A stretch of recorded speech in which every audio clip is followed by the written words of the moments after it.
நம்ம Ashwin sweets and snacks export பண்றதுக்கு 7373041434 மற்றும் www.ashwinsweets.com கான்டாக்ட் பண்ணுங்க.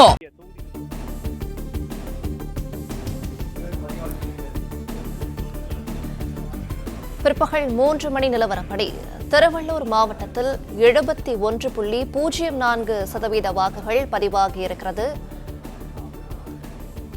பிற்பகல் 3 மணி நிலவரப்படி தருமபுரி மாவட்டத்தில் 74.04% வாக்குகள் பதிவாகியிருக்கிறது. 3 மணி நிலவரங்கள் வெளியானபடி இருக்கின்றன. இதனைத் தொடர்ந்து 3 மணி நிலவரப்படி திருவள்ளூர் மாவட்டத்தில் 71.04% வாக்குகள் பதிவாகியிருக்கின்றன. கடலூர் மாவட்டத்தில் 66.49% வாக்குகள் பதிவாகியிருக்கிறது. கூடுதல் விவரங்களை ராஜகுமரன் தொடர்ந்து வழங்கிட கேட்கலாம். ராஜகுமரன், தொடர்ந்து வாக்குப்பதிவு குறித்தான மேலும் விரிவான தகவல்கள். தமிழக சட்டப்பேரவை தேர்தலுக்கான வாக்குப்பதிவு நிறைவடைவதற்கு இன்னும் ஒரு 2.5 மணி நேரம் இருக்கின்றது. அதாவது சரியாக 6 மணி வரை வாக்காளர்கள் வாக்குச்சாவடிக்கு உள்ளே செல்லலாம் வாக்களிப்பதற்கு என்று அறிவுறுத்தப்பட்டிருக்கின்றது. தலைநகரமான சென்னையிலே எழும்பூர், திருவிக நகர் உள்ளிட்ட சட்டப்பேரவை தொகுதியில் எல்லாம் வாக்காளர்களின் எண்ணிக்கை தற்பொழுது அதிகரித்து காணப்படுகின்றது. நிறைய வாக்காளர்கள் வாக்குச்சாவடியை நோக்கி வருகை தந்த வண்ணமாக இருக்கின்றார்கள். 3 மணிக்கு பிறகாக வெயிலின் தாக்கம் குறைந்ததன் காரணமாக வாக்காளர்கள் அதிக அளவில் வாக்களிப்பதற்கு வருகை தந்து கொண்டிருக்கின்றார்கள். அது மட்டுமல்லாமல் ஆர்கே நகர் உள்ளிட்ட தொகுதியிலும் கூட தொடர்ந்து வாக்குப்பதிவு விறுவிறுப்பாக நடைபெற்றுக் கொண்டிருக்கின்றது. வில்லிவாக்கம், கொளத்தூர், பெரம்பூர் உள்ளிட்ட சட்டப்பேரவை தொகுதிகளில் எல்லாம் வாக்குப்பதிவு தீவிரமாக நடைபெற்றிருக்கின்றது. சென்னையை பொறுத்தவரை சென்னையிலே பெரம்பூர் சட்டப்பேரவை தொகுதி விஜய் போட்டியிடக்கூடிய தொகுதியாக இருக்கின்றது. திருச்சிராப்பள்ளி மாவட்டத்திலே திருச்சி கிழக்கு விஜய் போட்டியிடக்கூடிய ஒரு சட்டப்பேரவை தொகுதியாக இருக்கின்றது. எனவே அந்த தொகுதிகளில் எல்லாம் விறுவிறுப்பாக வாக்குப்பதிவு நடைபெற்றுக் கொண்டிருக்கின்றது. இது மட்டுமல்லாமல் மதுரை மாவட்டத்திலும் இன்று காலை முதல் வாக்குப்பதிவு தீவிரமாக நடைபெற்றுக் கொண்டிருக்கின்றது. அமைச்சர் பழனிவேல் தியாகராஜன் போட்டியிடக்கூடிய மதுரை மத்திய தொகுதி உள்ளிட்டவற்றில் எல்லாம் வாக்குப்பதிவினுடைய சதவீதம் தொடர்ந்து உயர்ந்தபடி இருக்கின்றது. திருநெல்வேலி உள்ளிட்ட தென் தமிழக மாவட்டங்கள், தூத்துக்குடி பகுதியிலும் தொடர்ந்து வாக்குப்பதிவு அதிகரித்திருக்கின்றது. சிவகங்கை, ராமநாதபுரம் மாவட்டத்தில் கடந்த காலங்களில் இருந்ததை காட்டிலும் இந்த முறை வாக்குப்பதிவினுடைய சதவீதம் அதிகரித்திருக்கின்றது. புதுக்கோட்டை மாவட்டத்தை பொறுத்தவரை கிட்டத்தட்ட ஒரு 60% வாக்குப்பதிவு நெருங்கியிருக்கின்றது. டெல்டா மாவட்டங்களான தஞ்சை, திருவாரூர், நாகை, மயிலாடுதுறை மாவட்டங்களிலும் கூட வாக்காளர்கள் ஆர்வத்தோடு வருகை தந்து வாக்களித்து வருகின்றார்கள். அந்த பகுதியிலும் வாக்காளர்களுடைய பங்களிப்புடன் கிட்டத்தட்ட ஒரு 60 முதல் 70% அளவு வாக்குப்பதிவு அதிகரித்திருக்கின்றது.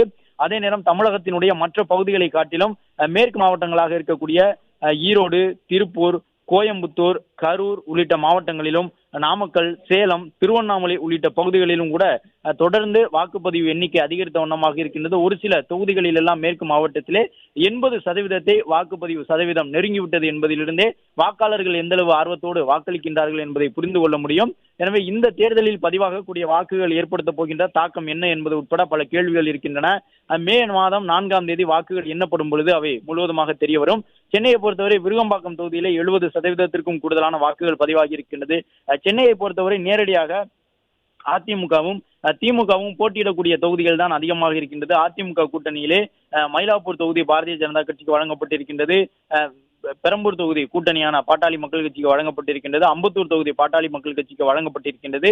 இதை தவிர்த்து சென்னை மற்றும் சுற்றி இருக்கக்கூடிய அந்த புறநகர் பகுதி தொகுதிகளிலே பெரும்பாலும் நேரடியாக அதிமுகவை போட்டியிடுவதன் காரணமாக சென்னையை யார் கைப்பற்ற போகின்றார்கள் என்பது ஒரு பலத்த போட்டியாக இருந்து வருகின்றது. கடந்த முறை சென்னையிலே 16 சட்டப்பேரவை தொகுதிகளையும் திமுக கூட்டணி வெற்றி பெற்றிருந்தது.